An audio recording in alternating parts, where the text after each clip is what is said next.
കടയിൽ കിട്ടുന്ന അതേ ക്രിസ്പി ഫ്രൈഡ് ചിക്കൻ ഇനിയും നമുക്ക് വീട്ടിലുണ്ടാക്കാം. അതിന് ഞാൻ ഉപയോഗിക്കുന്നത് ക്രഷ് ആൻഡ് ക്രംസിൻ്റെ ചിക്കൻ മിക്സാണ്. സംഭവം അടിപൊളിയാണ്. കഴുകി വെച്ച ചിക്കൻ എടുത്തിട്ട് ക്രഷ് ആൻഡ് ക്രംസിൻ്റെ മിക്സ് ഇട്ട് നന്നായിട്ട് ഇളക്കി ഒരു 2-3 മണിക്കൂർ റെസ്റ്റ് ചെയ്യാൻ വെക്കുക. അത് കഴിഞ്ഞിട്ട്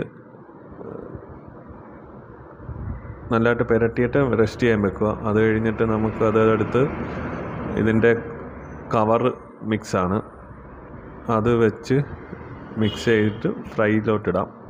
അതിന് മുമ്പ് നമ്മളൊരു പാത്രത്തിൽ ഇച്ചിരി ഐസ്, നല്ല ഐസ് വെള്ളം ഒരു പാത്രത്തിലെടുക്കണം. എന്ന് വെച്ചാൽ ഇത് മുക്കിയിട്ട് പൊടി മുക്കിയിട്ട് വീണ്ടും ഐസ് വെള്ളത്തിൽ മുക്കി വീണ്ടും പൊടി മുക്കിയിട്ടാണ് നമ്മളിത് ഇതിലോട്ടിടുന്നത്, എണ്ണയിലോട്ടിടുന്നത്.